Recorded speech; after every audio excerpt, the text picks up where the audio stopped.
Alhamdulillah nahmaduhu wa nasta'inuhu wa nastaghfiruh wa na'udzu billahi min shururi anfusina wa min sayyiati a'malina may yahdihillahu fala mudilla lahu wa may yudlil fala hadiya lahu. Kita lanjutkan materi kita. Alhamdulillah juga pagi ini tidak diguyur hujan ya.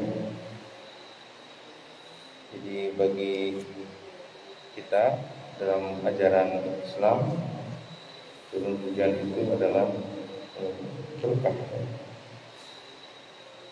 Karena kalau kita perhatikan proses kita mendapatkan air itu di bumi itu seperti apa? Ada nggak cara mendapatkan air tanpa hujan? Semua hajat manusia di muka bumi, proses mendapatkan airnya itu dari hujan. Ada nggak yang nggak pakai hujan ya? Air yang ada di laut atau sekitarnya gitu ya, atau ada di sekitar kita yang awan itu terbayang tidak kalau tidak ada hujan gitu ya.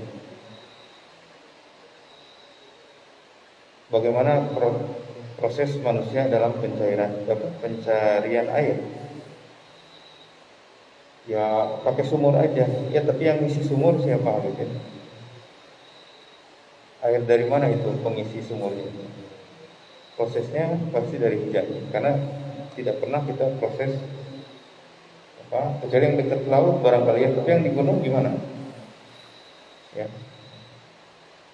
Kemudian proses perputarannya, makanya di Al-Quran juga sering disebutkan tentang hujan ya.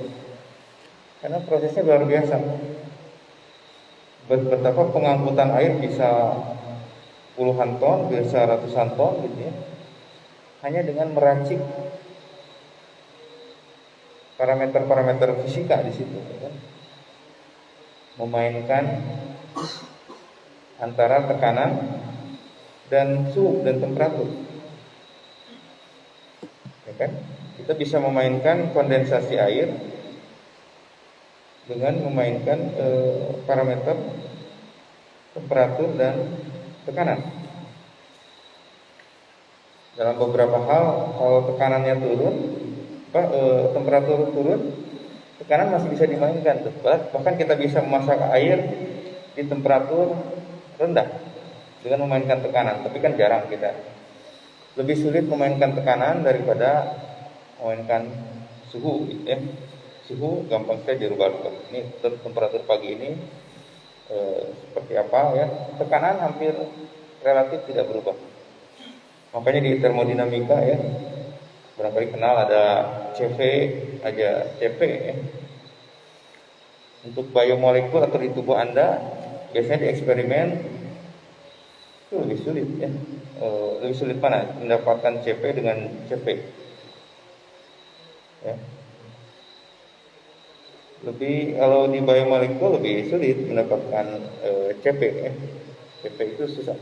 Tapi CV yang tekanan mendapatkan konstanta pada tekanan tetap lebih mudah ya.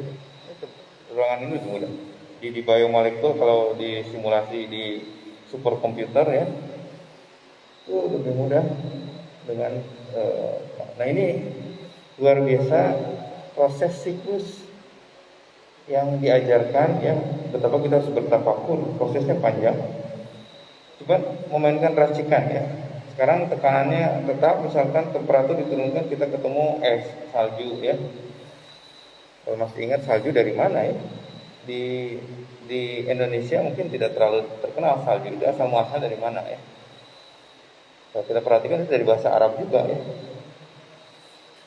Kalau doa iftitah yang satu lagi ada bil ma'i wassalji wal barad ya.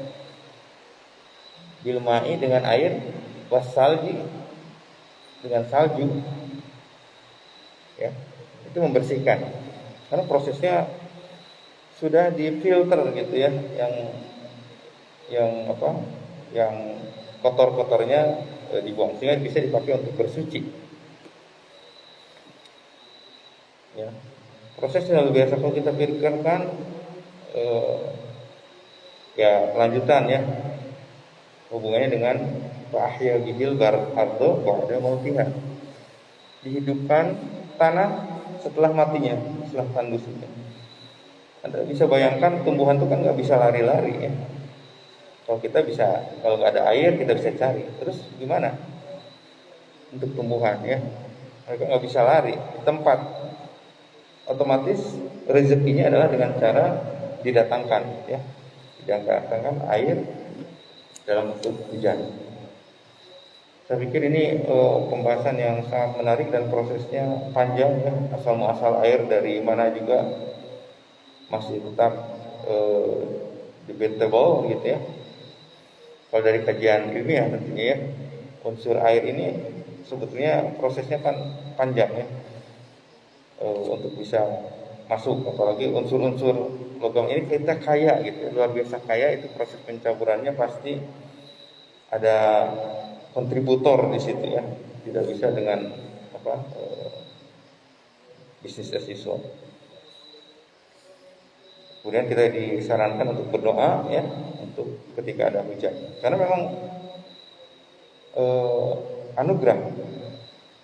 Bahkan disarankan ketika hujan itu ya kita menikmati hujan gitu ya, jangan Rasul basah-basahan lah gitu. Tapi memang lihat kondisi sikon juga ya, kalau di kita karena sudah campur dengan polusi malah jadi berbahaya gitu. Ada beberapa tempat pun jadi berbahaya karena ikut turun juga si zat-zat yang berbahaya tersebut ya, atau polutan. Sekarang polutan juga menjadi isu penting ya, tentang partikel yang PM 2.5. Kita termasuk yang negeri dengan polusi yang mengkhawatirkan gitu ya. Bagi umat Islam itu penting memahami proses tersebut, dan kita bertanggung jawab dengan termasuk yang polutan juga gitu ya. Jadi sejak awal kita penting terkait dengan isu tersebut. Kalau kita lihat sebagai manusia, sebagai khalifah, ada fungsi mengelola gitu ya, fungsi manajemen. Karena cara kucing nggak bisa mengelola, nggak bisa manajemen ya, nggak bisa bikin bangunan ini juga ya, yang mengubah landscape dunia ya. Karena perubahan dari landscape itu mengubah juga temperatur sekitar ya. Kita harus cari harmonisasi dengan cara punya ilmu mengelola seperti itu ya, sehingga kita berjalan harmonis. Karena hewan, tumbuhan itu bukan objek ya, tetapi sesama subjek. Kita tuh bukan kita mengeksploitasi pohon atau hewan ya, sembelih langsung dan sebagainya. Ada tata caranya ya, karena kita masalah komposisi atau seimbang ya, harmonisasi dengan lingkungan dan sebagainya. Nah di sini kalau lanjutan dari kitab Riyadhus Shalihin ya, ada beberapa hal yang menarik di sini di bab 29. Orang muslim adalah saudara muslim yang lain, dia tidak menzalimi dan tidak menyerahkannya. Barang siapa memenuhi keperluan saudaranya, maka Allah akan memenuhi keperluannya. Ini menarik ya. Punya kesulitan nggak dalam hidup? Rasanya tiap orang punya ya.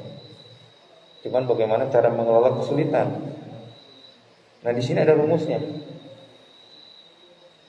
Barang siapa yang akan dihilangkan kesulitannya, bantulah orang lain. Kok anehnya? Habis dong waktu saya. Enggak, itu rumus yang ajaib yang susah di dalam konsep pengelolaan yang lain gitu ya. Jadi Allah itu akan menolong kita selama kita menolong saudara yang lain gitu. Nah, saya pun pernah mengalami gitu ya, ini aja. Saya dulu waktu itu S3 ya, pernah satu masa sangat sulit sekali. Tapi ingat hadis ini, karena kita percaya ya, kalau kita bantu orang, kita tuh akan dibantu. Nah, mulai program banyak bantu aja gitu ya. Nah, kesulitan kita terurai satu persatu. Ya, jadi aneh ini, rumusnya aneh sekali. Sebenarnya kalau dilihat dari waktu, itu ada waktu yang terbuang dengan bantu orang. Ternyata cara Allah membantu itu seperti itu ya. Barang siapa memenuhi keperluan saudaranya, artinya membantu saudaranya, maka Allah akan memenuhi keperluannya. Ya. Barang siapa menghilangkan satu kesulitan dari orang muslim, maka Allah akan menghilangkan darinya satu kesulitan dari kesulitan-kesulitan hari kiamat. Terbayang hari kiamat itu tingkat kesulitan tertinggi, stressful gitu ya. Barang siapa menutupi aib seorang muslim, maka Allah akan menutupi aibnya pada hari kiamat. Jadi hubungan kita dengan ya saudara, teman dan sebagainya ya. Barang siapa menghilangkan dari seorang muslim satu kesusahan dari kesusahan dunia, maka Allah menghilangkan darinya dari satu kesusahan dari kesusahan hari kiamat. Pak, gimana kalau teman saya itu malah jadi manja dibantu? Nah, itu harus ada pertimbangannya ya, harus dilihat keperluannya seperti apa. Karena ketika membantu tidak tepat jadi kontraproduktif gitu ya. Barang siapa memudahkan orang yang kesulitan, maka Allah akan memudahkannya di dunia dan di akhirat. Barang siapa yang menutup aib seorang muslim, maka Allah akan menutupi aibnya di dunia dan di akhirat. Allah akan selalu menolong hamba selama hamba-hamba tersebut menolong saudaranya. Barang siapa menempuh suatu jalan untuk mencari ilmu, adik-adik kan mahasiswa ya, pasti para pencari ilmu ini, maka Allah akan memudahkan baginya jalan menuju surga. Tidaklah sekelompok orang berkumpul di salah satu rumah Allah di masjid seperti ini, di mana mereka membaca kitab Allah dan membacanya secara bergantian di antara mereka, artinya saling mengkaji gitu ya. Melainkan ketenangan akan turun kepada mereka, rahmat menyelimuti mereka, para malaikat mengelilingi mereka, dan Allah menyebut mereka di hadapan para malaikat yang ada di sisinya. Barang siapa yang amalnya membuat lambat, maka nasabnya tidak akan mempercepat. Jadi jangan dianggap sepele ini para pejuang subuh ya. Mungkin ya biasa-biasa aja, nggak terlihat, tapi insya Allah. Nah ini udah pasti ya, malaikat ada di sekitar kita ya, ada di sekitar kita. Bahkan mungkin salah satu di antara kita diperbincangkan di langit gitu ya, dengan amalan-amalan mungkin tidak terlihat orangnya itu ya, seperti biasa-biasa aja, mungkin di pandangan manusia tidak terlalu terlihat, tapi yakin diperbincangkan ya, digosipkan di langit ya. Dan Allah bangga dengan cara menyebut-nyebutnya sipulan gitu ya. Kalau udah digosipkan oleh Allah tuh udah kenikmatan tertinggi lah ya. Kalau digosipkan manusia mungkin ada negatifnya, tapi kalau udah sama Allah di langit, para malaikat, insya Allah ya. Bab 30-nya memberikan pertolongan. Barang siapa memberikan pertolongan dengan pertolongan yang baik, niscaya dia akan memperoleh bagian pahalanya. Bila Nabi didatangi oleh orang meminta kebutuhan, beliau menghadap kepada para sahabat beliau lalu bersabda, bantulah dia, niscaya kalian mendapat pahala, dan Allah memutuskan lewat lisan Nabi apa yang dia suka. Ini karakter Nabi ya, menjadi penting dan memang sulit ya, namanya juga teladan ya. Nabi itu Rasulullah hampang girit di dalam bahasa Sunda ya, saya nggak tahu. Mudah membantu, nggak boleh lewat misalkan sekarang ya ada ibu-ibu kesulitan ngangkat beras atau angkat bahan pokok ya, itu sering Rasul itu makanya ketika Nabi muda ya ke pasar ada yang kesulitan, siapapun yang dilihat langsung dibantu tanpa memperkenalkan saya ini Rasulullah, saya ini Muhammad, nggak pernah memperkenalkan sama sekali ya. Sehingga orang tuh kadang sangat percaya tersebut tanpa tahu siapa namanya gitu ya. Sehingga apapun yang dikatakan sangat dipercaya ya. Nah kita coba teladani sifat seperti itu ya, gampang membantu ya. Dia lagi kesulitan, dia juga sibuk tentunya ya. Bukan berarti kalau sibuk kita nggak bisa bantu ya. Justru karena